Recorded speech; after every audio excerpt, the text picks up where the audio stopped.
itu sholat sunnah tohur. Yang lalu telah kita dapati bahwasanya sholat sunnah tohur itu nama lain dari sholat sunnah setelah berwudu. Walaupun istilah toharoh itu akan mencabang, mencabang artinya bisa saja itu mengkerucut pada perbuatan bersuci menggunakan selain air, kan bersuci atau toharoh itu kan tidak menggunakan air saja, kan ada yang memakai batu, ada yang memakai debu, memakai tanah, dan pakai tisu dan yang lain-lain. Nah, tetapi yang dimaksudkan di dalam kegiatan yang kita pelajari malam hari ini, sholat sunnah tohur itu adalah dalam bersuci memakai air, yaitu berwudu. Jamaah rahimakumullah, di pertemuan yang lalu kita telah dapati bahwasannya dalam kita membahas sholat sunnah atau ba'dal wudu ini, kita harus mengetahui dari awal dahulu seluk-beluknya, karena kalau kita tidak mengetahui seluk-beluknya barangkali nanti ada pergeseran makna. Dari yang kita pelajari di pekan yang lalu, untuk mengingat kembali supaya ini nanti masuk dengan pembahasan kelanjutan kita pada sore hari ini, sholat sunnah tohur atau wudu itu memiliki arti adalah sholat sunnah yang dilakukan karena sebab. Jadi ini sholat sunnah sama seperti yang lain, tetapi dia tergolong yang memiliki sebab, atau dalam kata lain yaitu sholat sunnah muqayyad, ada yang mengikat. Jadi amalan itu ada yang mutlak, ada yang mengikat. Yang mengikat ini ya muqayyad ini. Apa yang mengikat? Yaitu karena urutan yang dilakukan dari amalannya. Yang dimaksudkan di sini yaitu tatkala seorang setelah berwudu atau telah berwudu, maka baru dia bisa mengerjakan sholat sunnah wudu ini. Jadi kalau orang tidak wudu ya tidak bisa melaksanakan sholat sunnah wudu ini. Dan ini jamaah rahimakumullah merupakan amalan yang ringan yang bisa diamalkan setiap kali ba'da atau setelah berwudu. Jadi setiap kali berwudu itu panjenengan boleh mengerjakan sholat sunnah tohur. Jadi misalkan tadi jam 4 panjenengan wudu terus sholat sunnah ini, nah kemudian panjenengan batal atau tidak batal tapi memperbarui wudu lagi sebelum maghrib berangkat kajian ini tadi, nah itu panjenengan bisa sholat sunnah lagi saat itu. Dan nanti barangkali jam 8 malam panjenengan berwudu lagi, ya sholat sunnah wudu ini juga boleh dilakukan. Dari sini bisa difahami, bisa berulang tapi ada urutannya. Setelah berwudu baru dia mengerjakan sholat sunnah wudu. Jadi ini tidak bisa dibalik atau diganti dengan yang lain. Baik, selanjutnya jamaah rahimakumullah. Yang kita perlu pahami bersama yaitu jumlah rakaat. Dari sholat sunnah wudu ini yang kita perlu ketahui dari jumlah rakaatnya adalah di dalam sebuah riwayat Imam Muslim nomor hadis 234, nomornya gampang ini 234, dari sahabat Uqbah bin Amir al-Juhaini radhiyallahu anhu, dia menceritakan bahwasannya Rasulullah sallallahu alaihi wasallam pernah bersabda. Apa yang disabdakan oleh Rasulullah sallallahu alaihi wasallam? Beliau mengatakan, "Ma min ahadin yatawaddu." Tidaklah seseorang itu dia berwudu. Jadi setiap orang, barang siapa yang dia itu berwudu, kemudian fayuhsinul wudu'a, kemudian membaguskan, ahsan itu membaguskan wudunya. Maksud membaguskan wudunya itu wudu yang sempurna, wudu yang digunakan untuk sholat fardu niku yang 3-3-3-1 3-3-3 niku bukan yang 1-1 atau 2-2, tapi yang wudu sempurna.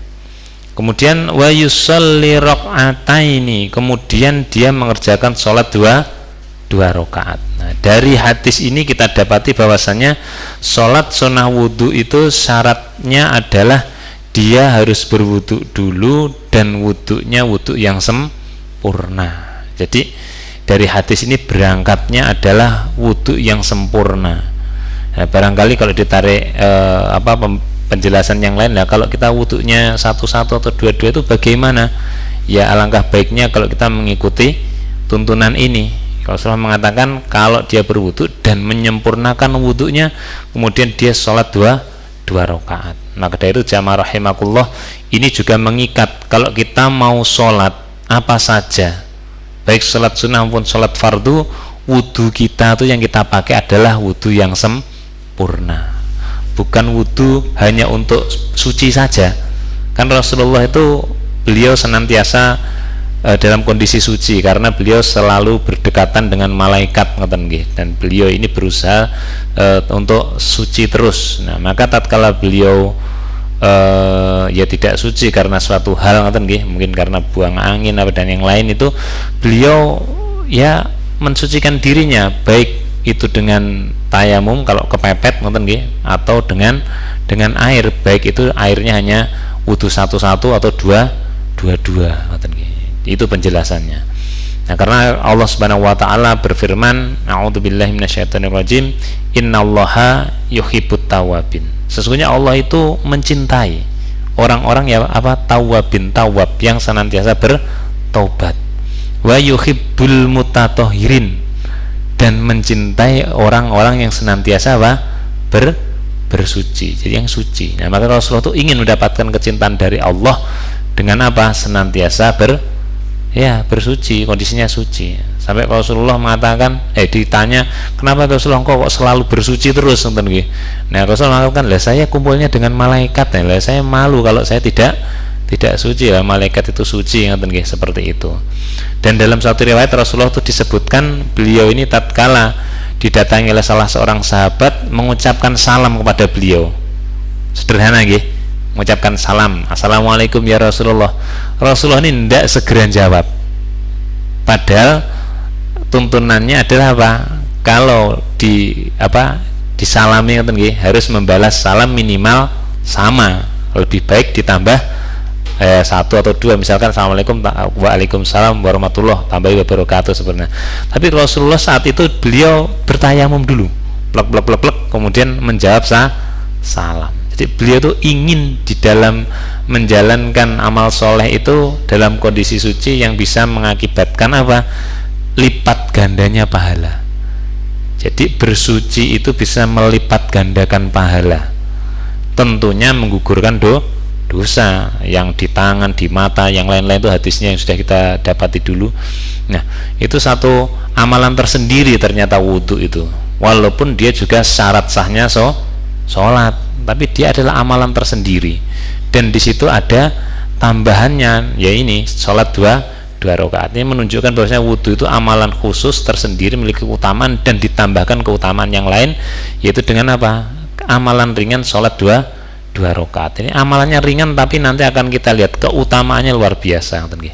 Jadi dari hadis ini kita dapati bahwasanya jumlah rakaat sholat ba'da wudu itu adalah berapa? 2 rakaat. Jadi tidak boleh panjenengan menambah 2 lagi, barangkali karena longgar, tak sholat tambah 2 rakaat, tidak bisa, tidak sesuai dengan tuntunan, hanya 2 rakaat saja. Kalau panjenengan ingin nambah, ya nanti jam berapa tuh wudu lagi, kemudian sholat 2 rakaat. Bisa dipahami di sini, rakaatnya hanya 2, tidak bisa digandakan atau dilipat gandakan. Selanjutnya tentang tempat pelaksanaannya. Apakah tempat pelaksanaan itu bagian dari muqayyad atau mengikatnya atau pengikatnya? Karena yang kita dapati dari petunjuk tadi bahwasanya yang menjadi pengikat adalah urutan, karena setelah mengerjakan wudu kemudian ikatannya ya setelah berwudu itu mengerjakan salat tohur ini tadi. Nah, ternyata dari penjelasan ini tempat pelaksanaannya, sesungguhnya sholat sunnah wudhu itu bisa dikerjakan di mana saja. Jadi bisa dikerjakan di masjid, di rumah, atau yang lebih afdal itu dikerjakan di rumah, karena dia sholat sunnah yang merupakan keutamaan tersendiri kalau dikerjakan di rumah. Akan tetapi baik di kantor, di tempat kerja, ya silahkan, selama itu tempatnya suci, untuk sholat, bukan tempat-tempat yang dilarang untuk sholat, silahkan. Jadi ini tidak menjadi bagian dari pengikat dari mengerjakan sholat sunnah wudu. Jadi di mana saja panjenengan bisa.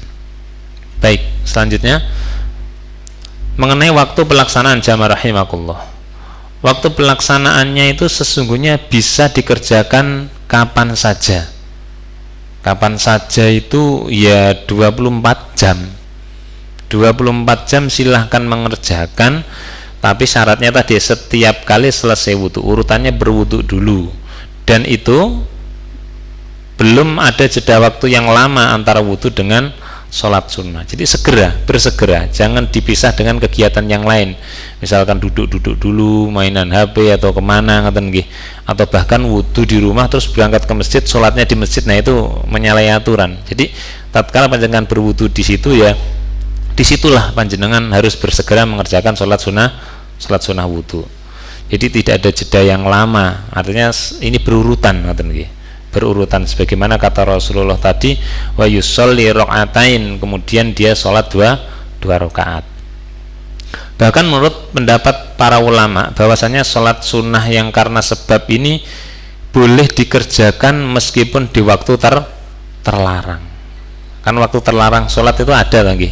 Kapan saja kemarin? Setelah subuh matahari terbit, waktu zawal siang hari sebelum waktu zuhur itu. Kemudian ba'da asar menjelang maghrib, seperti itu. Nah, 3 waktu itu adalah waktu dilarang sholat. Cuman untuk sholat sunnah yang muqayyad karena sebab itu boleh mengerjakan di waktu-waktu terlarang sekalipun. Salah satunya adalah sholat jenazah nih. Sholat jenazah itu orangnya matinya jam segitu, segera dikubur, misalnya meninggalnya jam 4, terus ya itu diselesaikan semuanya, sudah ditaruh di kafan dan sebagainya, mau dikebumikan sudah cukup waktunya, ya disolati waktu itu, masa nunggu yang waktu selanjutnya, kan seperti itu. Dan juga misalkan sholat gerhana itu juga karena sebab, karena terjadi gerhana. Lah kalau gerhana bulan saja, gerhana bulan dan jatuhnya dia jam 5 sore mendekati setengah 6, itu kan waktu terlarang untuk sholat ya. Tapi sudah jatuh gerhana, ya sholat gerhana di situ sudah waktunya. Begitu pula sholat gerhana matahari yang siang hari, sudah pas mentor-mentornya di atas kepala itu kok terjadi gerhana, langit gelap, padahal sudah jam 12 siang waktu larangan untuk sholat. Ya sholat di situ memang, karena ya itu muqayyad karena sebab. Begitu pula dengan sholat sunnah wudu ini, selama kita setelah berwudu, ya silakan mengerjakan sholat sunnah itu, karena ini berurutan. Begitu pula tatkala seseorang ini mengerjakan sholat sunnah tahiyatul masjid, kalau di Saudi yang pernah kita bahas kan, di sana gantinya sholat tahiyatul masjid di Masjidil Haram itu kan dengan tawaf, tawaf itu gantinya sholat tahiyatul masjid di sana. Lihat, tawaf itu 24 jam. Itu waktu larangan sholat, ya tetap tawaf, kan berarti tidak jadi persoalan. Baik jamaah rahimakumullah, ini ada beberapa informasi dari para ulama bahwasanya disebutkan di sini dianjurkan sholat 2 rakaat setelah berwudu meskipun pada waktu yang dilarang untuk sholat, dan itu yang dikatakan oleh para ulama Syafi'iyah. Jadi mereka pun juga memahami bahwasanya sholat sunnah wudu itu tidak berkaitan dengan waktu-waktu terlarang. Pokoknya setelah berwudu ya dia silahkan melakukan sholat sunnah wudu, itu hanya 2 rakaat saja. Dan selanjutnya juga sama, disebutkan bahwasanya dianjurkan bagi yang berwudu sholat 2 rakaat setelah wudu pada waktu kapanpun. Artinya jamaah rahimakumullah, sholat sunnah wudu ini bukan suatu kewajiban, dan dia kedudukannya adalah sholat sunnah.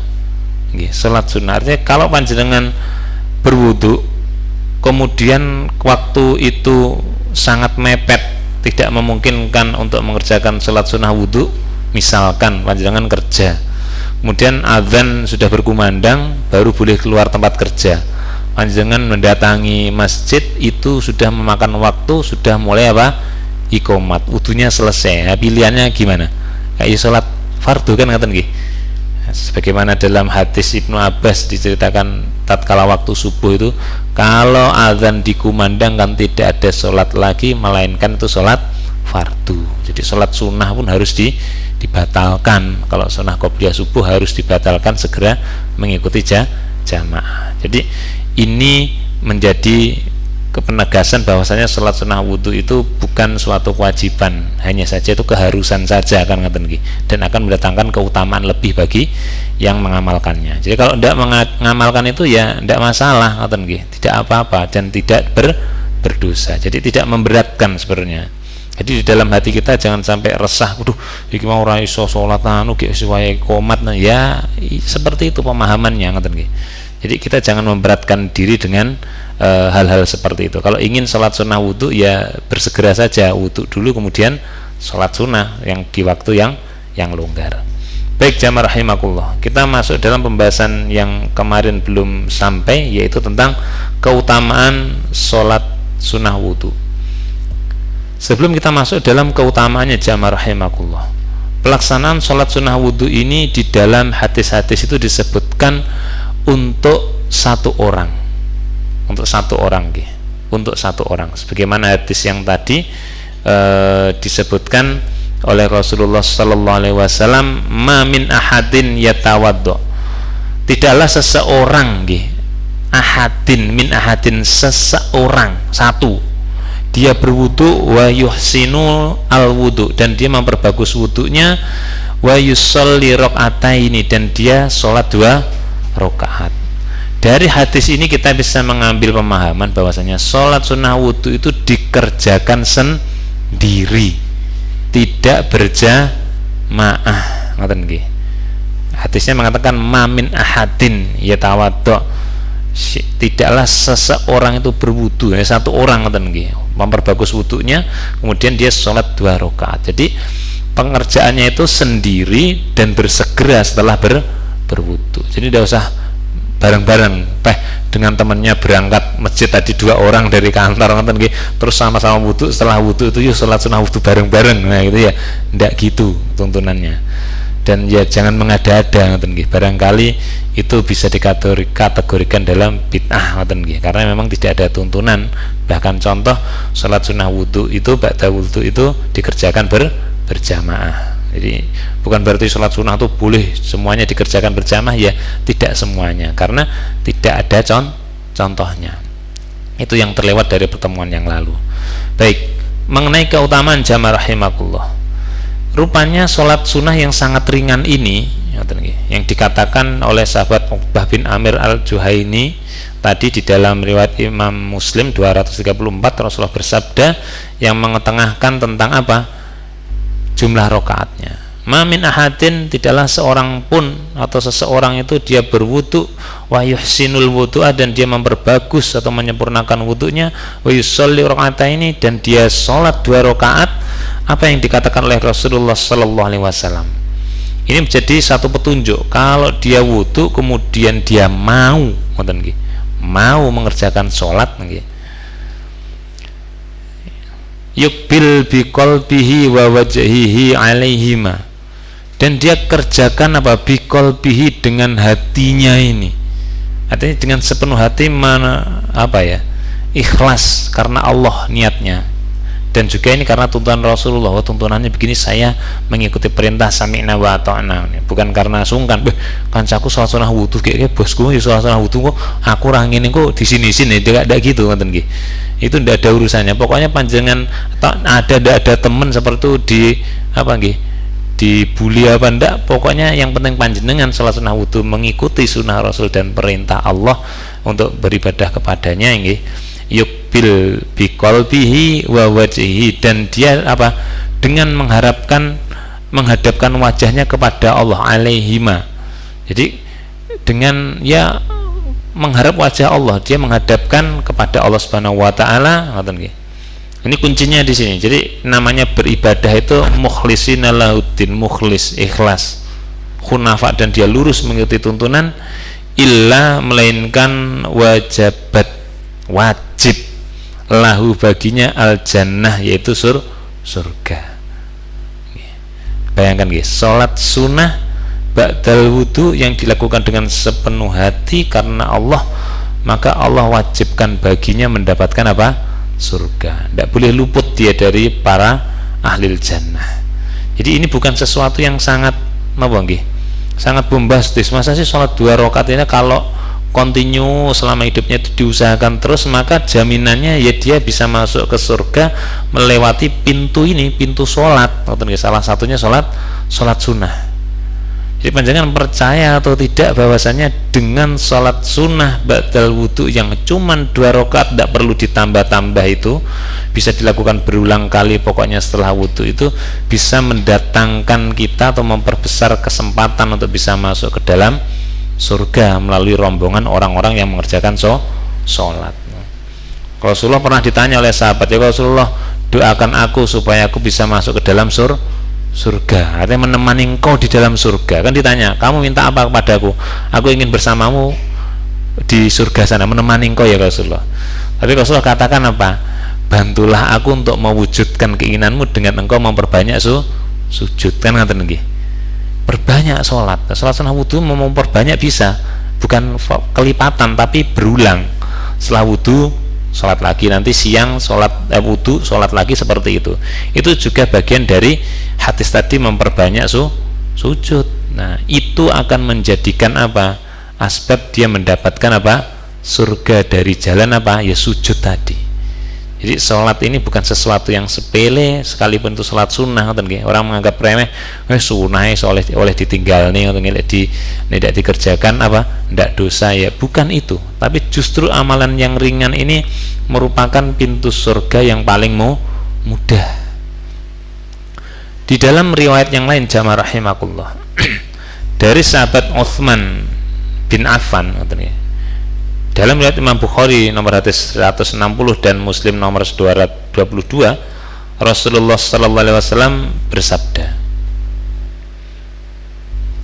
man tawaddu'a, barang siapa, man ini adalah kata ganti untuk semua dan tidak terbataskan umurnya, baik dia laki-laki maupun perempuan, baik dia muda, dewasa, tua, di mana saja, dia suku apa saja, statusnya apa, sosialnya apa, dan lain, pokoknya barang siapa mau berwudu nahwa wudu'i hadza, seperti wuduku ini. Nah, ini Rasulullah tatkala saat itu menunjukkan wudu yang sempurna.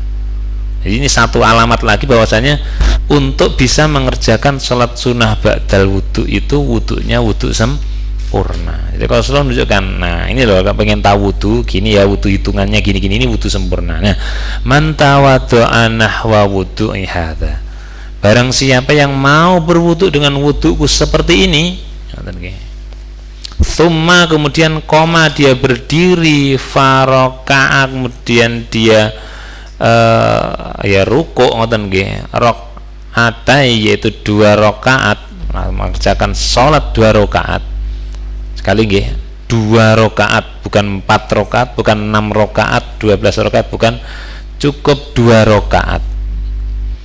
Kemudian ada permintaan lagi Rasulullah, la yuhaditsu fihi ma nafsahu, dia itu tidak, yuhadits itu, hadis itu perkataan, dia tidak mengucapkan atau perkataan-perkataan pada dirinya itu dalam sholat atau menunggu waktu sholat selanjutnya, artinya dia menjaga dirinya. Ini kan saat mau sholat fardu, Rasulullah menunjukkan wudu sholat fardu itu begini wudu sempurnanya. Kalau mau wudu begini, kemudian dia 2 rakaat, setelah 2 rakaat dia nunggu, tidak ngomong-ngomong, tidak ngerumpi, tidak lain-lain. Apa yang didapatkan dengan mengerjakan 2 rakaat sholat ba'dal wudu ini? Hufirolahu, maka dia lahu, baginya itu orang yang mengamalkan ini, hufiro, mendapatkan maghfirah, ampunan, mata qaddama min dzambihi, dari apa, dosa-dosanya yang telah lalu. Bayangkan guys, sholat sunnah ba'dal wudu yang bisa diulangi berkali-kali, pokoknya setiap wudu itu bisa menghapus dosa. Jadi ini sesuatu yang yang perlu diupayakan. Wudunya bisa menghapus pada kejadian sesaat yang lalu, antara wudu sebelumnya dan wudu yang saat dia lakukan itu, dosanya akan rontok dari apa, anggota tubuhnya. baik itu mata dan yang lain-lain ngoten nggih. Nah, itu masih belum cukup untuk menghapus dosanya yang lalu. Ya, bagaimana untuk menghapuskan dosa yang lalu? Ini kan dosa yang tadi beberapa jam yang lalu. Nah, dosa-dosa yang lalu, baik dosa-dosa kecil yang diingat maupun tidak diingat, itu akan terhapuskan dengan dia istiqomah mengerjakan sholat sunnah wudhu dua rakaat. Jadi dengan begini kira-kira sholat sunnah wudhu ini remeh atau tidak? Cuman 2 rakaat, Nabi tidak ngasih banyak-banyak, 2 rakaat pokoknya setelah wudhu ya. Itu kalau kamu melakukan begini, kalau mau sholat fardu kamu nunggu ndak ngomong-ngomong ndak apa-apa di situ, maka Allah akan mengampuni dosa-dosa yang telah lalu. Maka ini satu petunjuk bagi orang Islam, dia itu sesungguhnya mendapatkan rahmat Allah Subhanahu wa taala, mendapatkan belas kasih Allah. Apa? Ya diampuni dosanya. Dengan Islam saja itu syahadat sudah bisa menghapuskan apa? Dosa-dosa yang lalu. Yang tinggal hanya kebaikan. Orang masuk Islam tuh yang terhapus dosanya, kebaikannya masih ada di posisi dia saat kafir. Nah, dengan masuk Islam itu orang-orang yang memiliki kesempatan untuk melakukan dosa lagi itu juga diberi kesempatan oleh Allah Subhanahu wa taala untuk apa? Bisa bertobat. Bisa bertobat. Atau juga dengan tanpa dia bertobat, dengan melakukan kebaikan atau hasanat, nggih, kebaikan kan hasanat nggih, itu akan menghapuskan dosa-dosanya. Jadi dengan dia masuk Islam dosa terampuni, dengan dia meminta ampun, dengan bertobat yang lain-lain, istighfar itu mengampuni dosa-dosa juga. Puasa Asyura dan yang lain juga mengampuni dosa-dosa yang lalu dan mencegah kepada yang akan datang. Nah, bagi orang yang tidak sempat untuk melakukan hal tersebut, ada cara untuk bisa menghapuskan dosa secara otomatis, secara tidak sadar, adalah dengan melakukan apa? Kebaikan, hasanat. Maka salah satu hasanat yang bisa dilakukan adalah dengan mengerjakan amalan yang ringan setelah wudhu itu 2 rakaat akan menjadikan dia terampuni dosanya. Allah Subhanahu wa taala berfirman, A'udzu billahi minasyaitonir rajim, innal hasanata yudhibnas sayyi'at. Nggih. Kata Allah, innal hasanata yudhibnas sayyi'at. Inna sesungguhnya al hasanat kebaikan itu yudhibnas sayyi'at, menghapuskan apa? Keburukan atau dosa. Itu rumus dari Allah di Al-Quran. Innal hasanata yudhibnas sayyi'at. Lanjutan ayatnya, dzalika dzikrul lidzakirin. Itu adalah pengingat bagi orang yang senantiasa ingat kepada Allah. Ingatan lo itu gitu. Rumus itu sesuatu yang sangat sederhana. Pokoknya berbuat baik dalam kondisi telah bersyahadat itu akan menghapuskan dosa-dosanya dia. Jadi besar kesempatan seseorang itu untuk bisa masuk ke dalam surga, menyucikan dosanya daripada dicuci di neraka gitu. Tatkala masih bisa berjalan di muka bumi ini dengan jalan apa? Melakukan kebaikan. Maka di dalam penjelasan yang lain, amar ma'ruf, mengajak dalam kebaikan itu sudah bisa menjadikan apa? Dia mendapatkan banyak kebaikan, diantaranya ya pengampunan dosa tadi. Apalagi nahi mungkar juga sama, maka ini faedah kedua dari atau keutamaan kedua dari sholat sunnah ba'dal wudhu yang hanya 2 rakaat dan itu ringan. Jangan tidak perlu baca surat at-takwir, tidak perlu baca surat al-mulk, tidak perlu. Wis kulhu itu silahkan itu. Kulhu apa enak kan gitu. Loh iya itu, tapi ya gini sudah selesai ngaten nggih. Lah kan ini gimana? Ini mudah atau sulit ini? Ya kulhu bingung ya, kulhu diulangi lagi tidak apa-apa, satu sholat suratnya sama ya tidak apa-apa. Ya artinya ini satu kesempatan yang jangan dilewatkan ngaten nggih. Sudah mudah, adik sedikit rokaatnya dan itu kapan saja ini bisa diulangi lagi loh. Ini kan ya berarti sesuatu kebaikan dari Allah. Jadi yang dikatakan Ar-Rahman Ar-Rahim itu ya di situ. Orang masuk Islam itu merupakan satu petunjuk bahwasanya Allah memberikan kebaikan bagi dia akan dimasukkan ke dalam surganya dengan jalan apa? Ya melakukan kebaikan dalam Islamnya tadi. Jadi rugi orang Islam itu tidak melakukan kebaikan itu rugi. Dalam sebuah hadis juga dikatakan, barang siapa yang menanam tanaman dan itu tanamannya baik daunnya atau buahnya dimakan oleh burung atau ulat sekalipun, melainkan baginya adalah sedekah. Nggih, ya panjenengan kagungan Lombok, Pak Wito. Nggih nandur Lombok nggih. Ten ngajeng niku ten pot niku. Niku sampun dilebetne tenan napa? Ten pager nggih didalne mawon ngoten lho. Nggih ten trotoar sepeda dipun jentrek ngoten. Lombok Kuatah ngoten. Kersane tiyang lewat ngoten metik ngoten nggih. Itu pun sukane tulisan silahkan metik ngoten nggih. Tapi aja ya dibawa tanamannya ya boleh ndak apa-apa. Sing penting bagi-bagi kancane jadi borong kabeh. Loh, itu kalau orang ngambil lomboknya satu ini terus dimasak ini ya, loh itu panjenengan pahala loh, ting. Lah apalagi waduh lombok itu pangan uler, godongin entek loh. Jangan sedih, jangan marah. Pahala itu dihitung berapa godongnya piro ngoten nggih. Lah ya gitu. Lah iya, tanduran itu gondol wong. Lho ya sedekah itu, nilai sedekah sih. Sendene ceritanya sedih kan pas neng kebon ku alah entek di garong orang atau dimakan siapalah codot atau bajing itu yes ucapkan apa alhamdulillahirabbil alamin. Sudah itu kalimat yang paling hebat itu setelah kita apa namanya membuka Al-Qur'an itu apa? Setelah bismillah.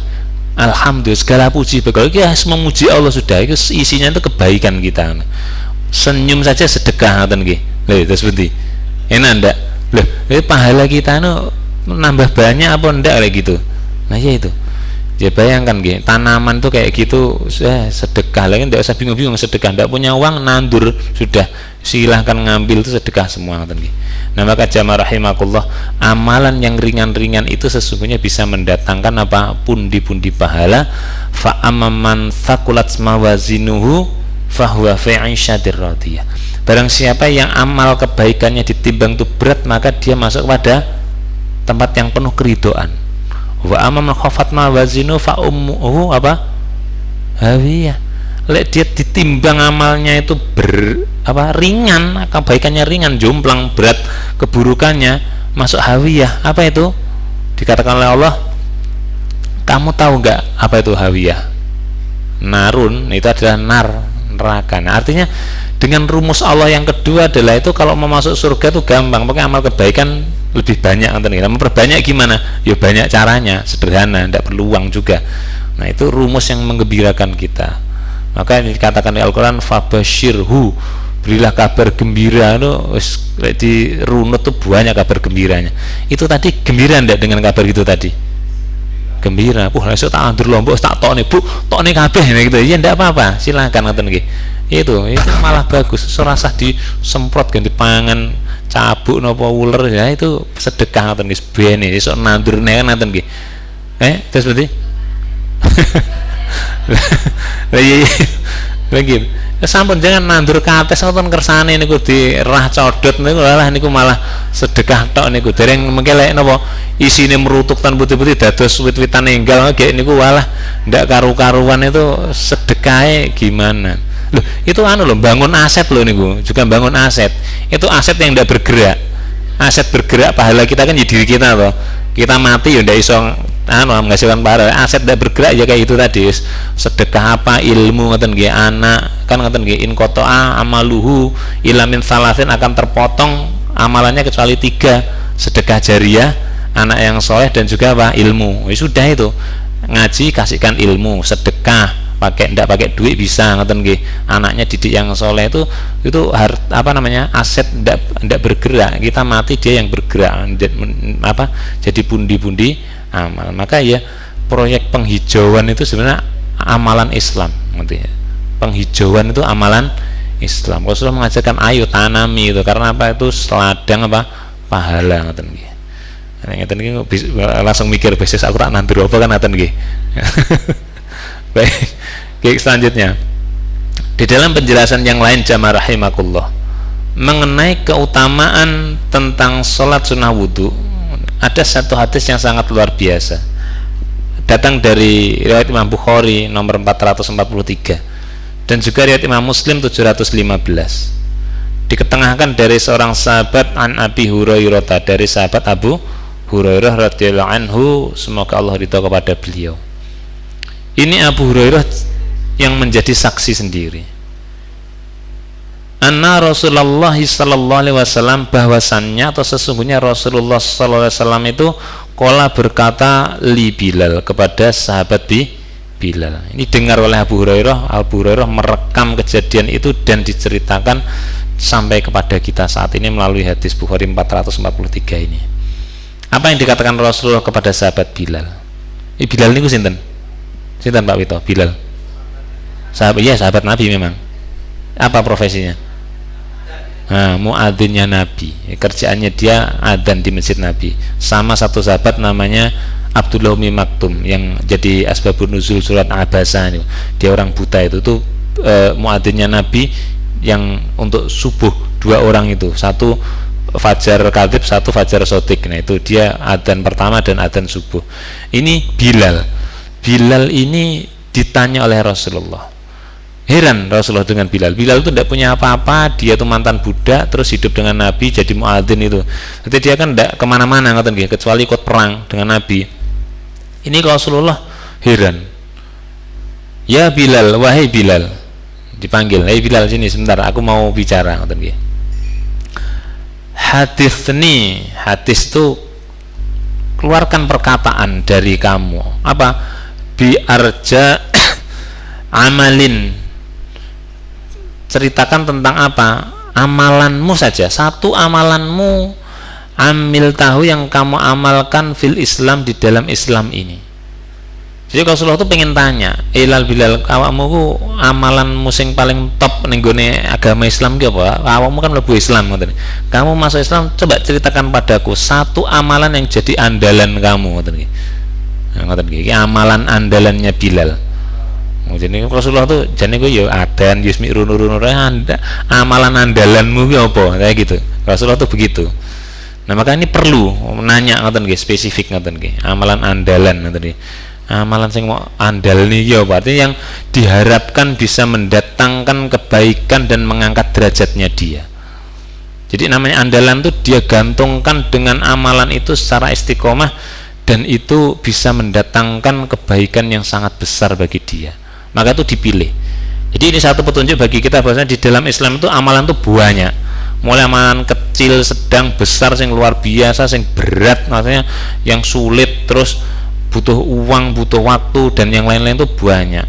Tapi kita ini harus cerdas dalam memilih amalan. Artinya memilih amalan di waktu yang tepat, ngoten nggih, di tempat yang tepat dengan cara yang benar, ngoten. Ya misalkan itu tadi waktu sholat fardu itu, sebelum sholat fardu kan ada sholat qobliyah, ngoten nggih. Qobliyah, ada sholat tahiyatul masjid, ba'da wudu, mungkin sholat mutlak, sholat taubat, mau apa yang lain-lain dan sebagainya. Loh, itu dengan waktu sesingkat itu tuh kita mau sholat apa kira-kira? Dikasih kesempatan sholat 2 rakaat saja, mau milih yang mana? Nah, taubat, nonton. Yang lain, no bu? Ya, itu. Maka itu kita harus mencari sesuatu yang mukoyat pada waktu itu, yang mengikat pada waktu itu. Kita kan mau sholat fardu, yang mengikat sholat fardu itu apa? Sholat sunnah rawatib. Dan rawatib itu yang dia memiliki nilai lebih adalah yang muakadah, yang apa? Yang diutamakan, yaitu 12 rakaat itu. Jadi tatkala itu ya kita mengutamakan langsung untuk sholat apa? Qobliyah, misalkan zuhur, ngoten nggih, seperti itu. Jadi itu merupakan satu contoh dari cara cerdas di dalam belajar mengamalkan Islam. Jadi ndak semua amalan diambil itu malah capek semua nanti, ngoten nggih. Jadi harus mencari satu yang pas di waktunya dan caranya dan tempatnya supaya maksimal dan optimal apa yang didapatkan. Nah, ini juga sama dengan Bilal. Bilal itu salah satu sahabat yang mengamalkan perintah Nabi, yang intinya apa? Perkataan Nabi itu amalan yang sedikit tapi continue itu lebih baik. Sing dinamakan amalan istiqomah nih. Jadi amalan sudah banyak, ambil yang mampu, itu memiliki fadilah besar, itu diistiqomahkan saja. Ajak misalkan sholat duha, diajak nih sholat malam yang tahajud sama witir, mau di awal waktu, tengah atau akhir waktu, silahkan seperti itu. Yang penting ngerjakan, tidak usah banyak-banyak rakaat, 2 sudah cukup, witirnya 1. Nanti ngutang karena ketiduran, besok ngodoknya biar tidak banyak-banyak, digenep nih 3 jadi 4, sholatnya malamnya 11, besoknya karena kelupaan capek ngodoknya berapa, 12 rakaat, belum duhani dan yang lain-lain. Itu maka mulai saja dari hal-hal yang sederhana, yang kecil. Itu dengan amal yang seperti itu bisa menjadikan seseorang itu mendapatkan pahala yang maksimal. Jadi sedikit amalan tapi istiqomah itu lebih baik di hadapan Allah. Nah, ini yang dilakukan oleh Bilal. Apa yang disebutkan oleh Bilal dalam hadis ini bisa menjadi pelajaran bagi kita. Kemudian alasan Rasulullah bertanya mengenai amalan andalannya itu tadi, karena Rasulullah mengetahui justru dengan amalan andalannya si Bilal ini menjadikan dia itu ada penampakannya di surga sana. Rasulullah mengatakan, fa inni, karena sesungguhnya aku tuh sami'tu, mendengar dafa, yaitu langkah kaki, suara sandalmu saat melangkah itu, langkah ini, na'laika, sandalmu itu, baina yadaihi, yang ada di situasi aku berjalan, fil jannah, di surga. Jadi Rasulullah itu bertanya pada Bilal, amalan andalanmu itu apa tuh dalam Islam ini? Kok aku tuh mendengar tatkala aku di Isra Mi'rajkan sana tuh, kok ini mirip derap langkahmu dengan suara sandalmu itu, khas itu di surga tuh aku mendengar itu. Jadi artinya ada amalan yang kau gunakan yang istiqomah dan aku tidak ngerti, orang lain tidak ngerti, itu justru menyebabkan kamu bisa masuk ke dalam surga karenanya. Nah, bayangkan Rasulullah itu nanya amalan andalan, kok amalan ini kok bisa menjadikan dia masuk surga. Qala, berkatalah Bilal, ma'amiltu amalan arja indi, tidaklah aku ini melakukan amalan yang itu aku harapkan di sisiku itu pahalanya nanti. Jadi yang dia inginkan dengan amalan ini adalah apa? Min anilam atatohar tuhuron,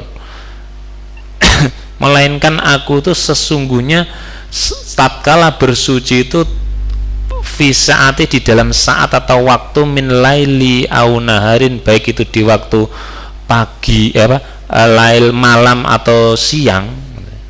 Jadi dia berkata kepada Rasulullah, aku tuh sesungguhnya tuh yang aku lakukan tuh pokoknya setiap aku bersuci, baik itu aku bersucinya itu malam ataupun siang itu, illa, melainkan saat itu aku sholaitu bidzalika tuhur, melainkan aku tuh mengerjakan sholat bidzalika, dengan ini amalan bertoharoh tadi, wudu tadi. Jadi aku berwudu baik siang malam tuh, melainkan setelah itu aku tuh dengan perbuatan wudu tadi tuh aku sholat, setelah itu langsung sholat aku, makutibali an usolli, sebagaimana yang telah ditetapkan padaku, yaitu ya ketentuan untuk mengerjakan sholat itu. Dikatakan oleh Rasulullah, kalau mau mengerjakan wudu dengan wuduku ini dan engkau sholat 2 rakaat, nah itu melainkan wajib kamu masuk surga. Nah itu rupanya hadis itu dipegang betul oleh siapa? Bilal. Hadisnya ringan loh Nabi tadi, barang siapa man yatawaddu nahwa wudu'i hadza, yang sesuai dengan wuduku ini, kemudian dia sholat 2 rakaat, maka wajib bagi dia masuk ke dalam surga. Jadi Bilal, dengan gini bisa. Nah dia pakai terus menerus seperti itu, dan buktinya Rasulullah mendapati Bilal itu melangkahkan kakinya di surga sana. Maka jamaah rahimakumullah, hal ini menjadikan satu petunjuk bagi kita. Seseorang seperti Bilal yang statusnya itu di bawah sahabat-sahabat yang lain, terus hartanya juga di bawah sahabat yang lain, tuh bisa menjadikan dia masuk ke dalam surga karena apa? Amalan sederhana 2 rakaat setelah apa? Wudu, baik siang maupun malam. Dikatakan nggih, baik siang maupun malam. Artinya apa? Salat sunnah wudu ini waktunya itu ya 24 jam, silahkan ini siang maupun malam, pokoknya salat ba'da wudu dengan ringan tadi, tidak perlu repot-repot ya, surat-surat pendek tidak masalah. Dan ini merupakan apa? Kebaikan, hasanat. Jadi di dalam Al-Quran sudah dikatakan innal hasanata yudhibnas sayyi'at, sesungguhnya kebaikan itu akan menghapus dosa atau keburukan. Nah, maka dari itu jamaah rahimakumullah, kata kunci bahwasannya semua amalan Islam ini yang sahih, yang soleh itu adalah bentuk kebaikan atau hasanat. Jadi semua amalan kita ini merujuk kepada satu kata, namanya apa? Hasanat. Pokoknya kalau sudah tersebut kata hasanat itu sudah terkumpul dari semua amalan. Nah, Al-Quran mengatakan tadi innal hasanata, sudah mau nyebut amalan apa saja pokoknya hasanat, itu yudhibnas sayyi'at, menghapuskan keburukan. Jadi kata hasanat itu sesuatu yang sangat luar biasa. Nah, maka Allah Subhanahu wa taala berfirman dan mengingatkan pada kita bahwasanya salah satu bagian dari hasanat yang tidak boleh ditinggalkan adalah ya salat sunnah ba'dal wudu, yang memiliki keutamaan diantaranya 2 tadi, menghapuskan dosa-dosa karena dia bisa menghapuskan dosa-dosa yang lalu, kemudian bisa menjadikan seseorang itu masuk ke dalam surga. Di surat Al-Baqarah ayat 201 202 ini saya yakin panjenengan sudah hafal ini. Ini dua ayat yang di ayat 201 ini terkumpul satu doa yang sangat luar biasa, yang barangkali itu orang sudah sering membaca, bahkan sampai tidak terasa, sampai tidak sadar doa itu maksudnya apa, ngoten nggih. Bisa jadi doa iki wis diwaca bolak-balik, tapi ya sekedar ada di lisan saja, ngoten nggih. Tapi ketahuilah doa ini sangat luar biasa karena dia mengambil satu kata yang menghimpun seluruh amal kebaikan, yaitu apa? Hasanat. Allah Subhanahu wa taala berfirman, a'udzubillahi minasyaitonirrajim. Wa minhum, dan di antara mereka. Wa dan min itu sebagian, tidak semuanya, dan sebagian dari mereka itu ya orang-orang Islam, sebagian dari mereka itu mayyakulu, ada yang senantiasa berkata atau berdoa dengan kalimat ini.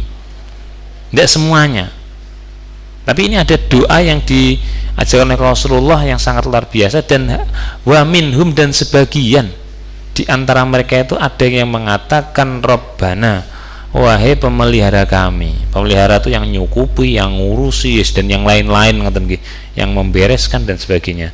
Wahai pemelihara kami, atina, berilah kepada kami, anugerahkan kepada kami apa?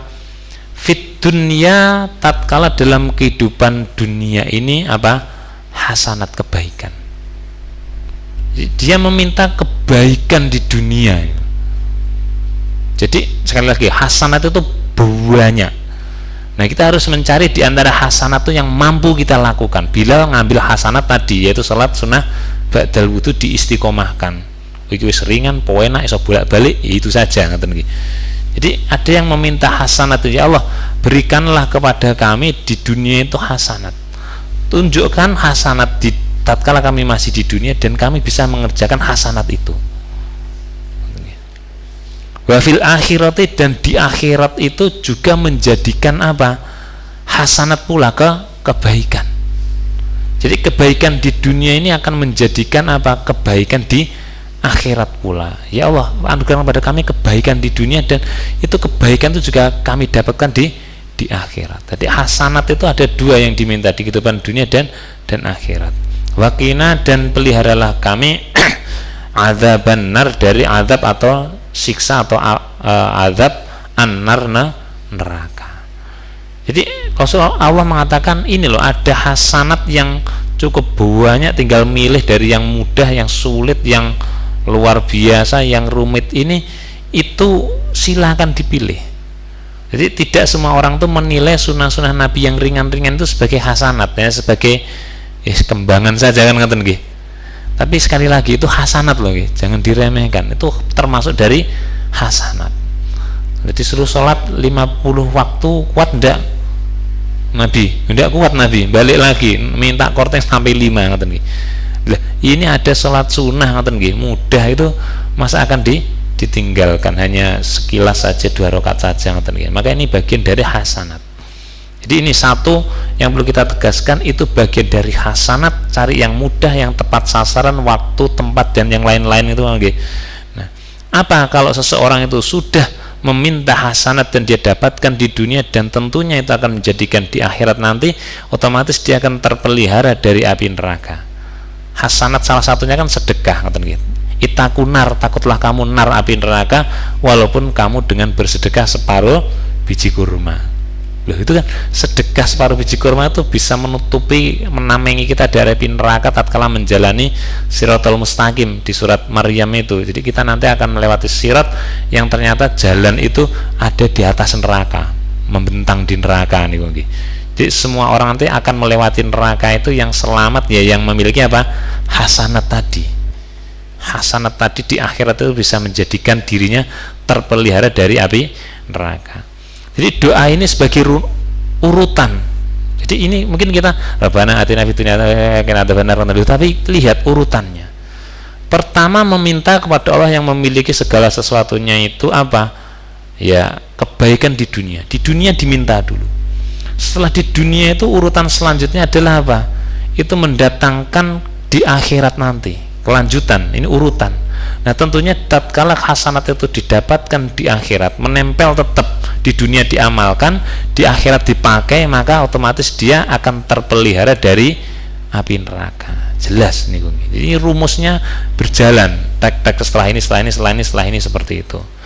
Kemudian Allah mengatakan di ayat kedua 202, lanjutannya, ulaika, mereka itu yang meminta tadi hasanat dan ditunjukkan indah hasanat, milia yang mudah dikerjakan kemudian membuahkan hasil pahala dan itu dipakai di akhirat dan melindungi dia dari neraka. Mereka itu lahum, bagi mereka, lahum itu mereka mendapatkan bagian apa? Nasibun, nasib. Jadi mereka itu akan memiliki nasib nanti.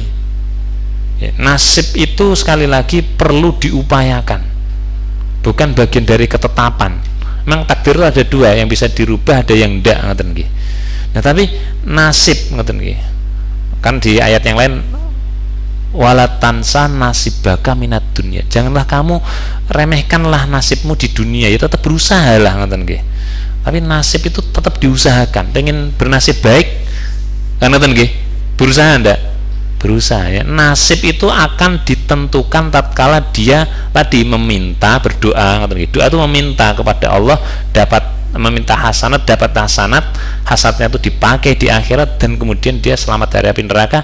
Itu merupakan nasib. Nasibmu iki goro-goro biyen njaluk dingi hasanat, kemudian dipakai selamat dari api neraka, apa? Mimma kasabu, dari apa yang mereka usahakan, ya. Usaha.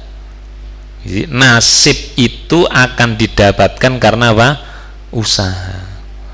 Gimana cara terbebas dari api neraka? Minta dulu. Kan ada doa ngoten nggih. Barang siapa yang meminta untuk dijauhkan dari api neraka, maka neraka itu akan meminta kepada Allah untuk dijauhkan orang itu darinya. Kalau meminta surga juga akan didekatkan surganya. Kan ada Allahumma ini as'alukal jannata wa na'udzubika min sakhatika wan nar. Itu salah satu doanya, bisa minta itu. Terus meminta doa kebaikan dunia akhirat, yang di bahasa kita itu doa sapu jagat nanti. Jagat dunia, jagat akhirat diminta semua. Maka itulah yang akan menjadikan nasib dia itu di kehidupan akhirat nanti, apakah dalam kehidupan diridhoi oleh Allah atau di hawiyah. Itu ditentukan mimma kasabu, dari apa yang dia usahakan. Bilal mendapatkan nasib di akhirat enggak tadi dia? Dapat nggih? Mimma kasabu, dari apa yang mereka usahakan. Apa yang diusahakan oleh Bilal? Meminta petunjuk hasanat yang baik mana, ditunjukkan oleh Nabi, dikerjakan istiqomah. Dapat nasibnya? Dapat. Mau seperti itu? Ikuti salah satu langkahnya sahabat Bilal. Bilal, salah satunya, silahkan mau double ngoten nggih. Wallah, dan Allah itu sari'ul hisab, amat cepat perhitungannya. Sudah, pokoknya ngamal itu seret oleh Allah sudah langsung dicatat dan sebagainya, masuk ke dalam apa? Dari kuota-kuota itu tadi, bagian orang-orang yang mendapatkan nasib dari apa yang mereka usahakan. Ngoten jamaah rahimakumullah, dari kesempatan yang bisa kita pelajari pada malam hari ini, secara intinya adalah sholat sunnah ba'dal wudu itu sekalipun dia ringan, mudah, bisa dilakukan berkali-kali, rokaatnya cuma 2 ngoten nggih, tapi itu bisa menjadikan apa? Nasib atas usaha kita dengan sholat itu terbebas dari api neraka dan masuk ke dalam apa? Surga, sebagaimana sahabat Bilal yang statusnya itu tidak sebagaimana sahabat yang lainnya, sing sugih dan yang lain itu. Ngaten jamaah rahimakumullah, semoga bermanfaat. Kalau ada yang dibahas bisa dilanjutkan, dibuka. Kalau ditanyakan barangkali. Oke, silakan.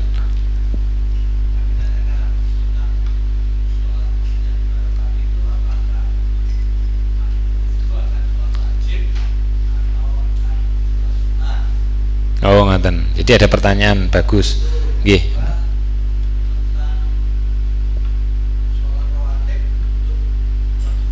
Nggih.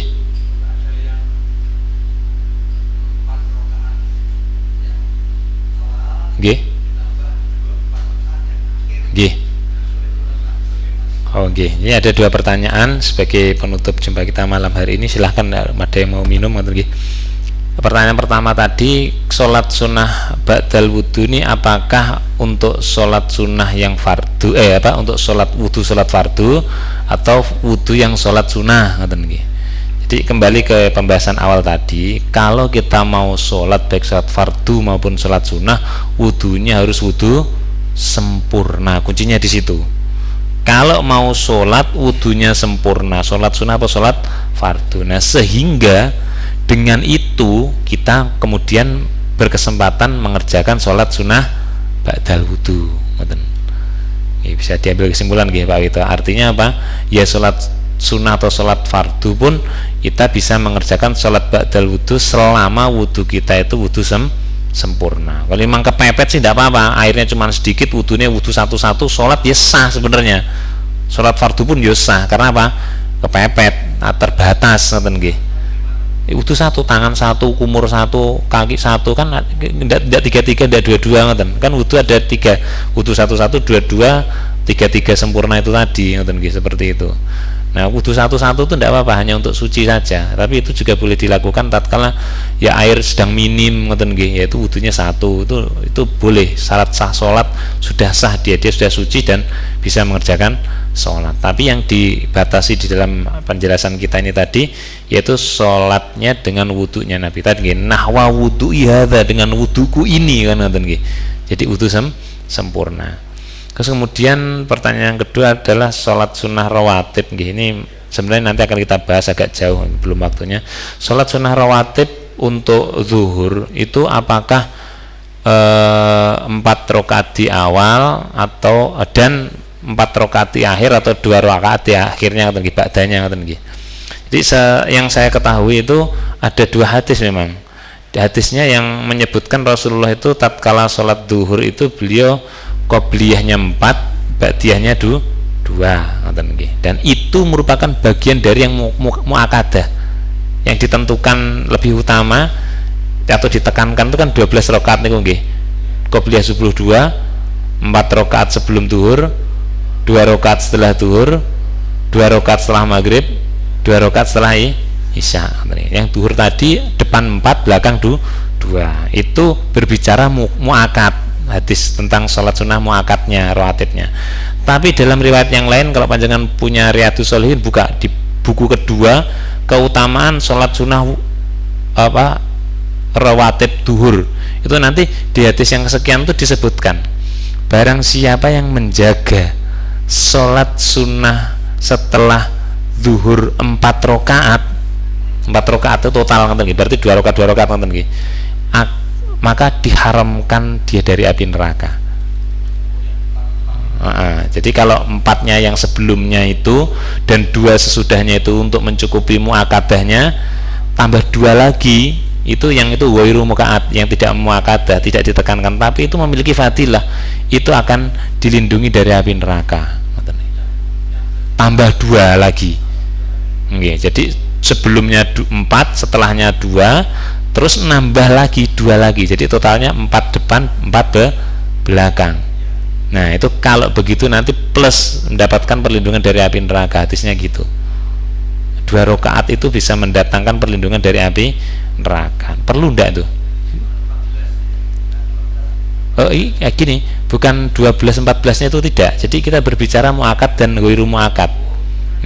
Jadi selama panjangan mampu longgar, kerjakan semuanya. Ngoten nggih. Jangan sampai kelewat yang muakad, minimal yang muakad, ngoten nggih. Minimal yang muakad, kalau sempat itu dikerjakan. Kalau total banyak, nanti gini, sholat rawatib itu nggih, sebagai kesimpulan saja nanti kita perdalam hadis-hadisnya. Sebelum subuh itu 2, sebelum duhur itu 4, sesudah duhur itu 4, sebelum asar itu 4, sebelum maghrib itu 2, setelah maghrib itu 2, sebelum isya itu 2, ba'da isya itu 2. 4 rakaat itu fadilahnya mendapatkan rahmat Allah. Di Riyadhus Shalihin ada di buku kedua ya, rombongannya keutamaan salat rawatib, bisa dilihat nanti. Nah itu, jadi sebelum asar tuh 4, 22 ngoten nggih. Ya seperti itu. Ba'danya yang tidak ada karena itu mendekati waktu haram sholat, maka tidak ada ba'da asar, ba'da subuh tidak ada. Ngoten nggih, seperti itu.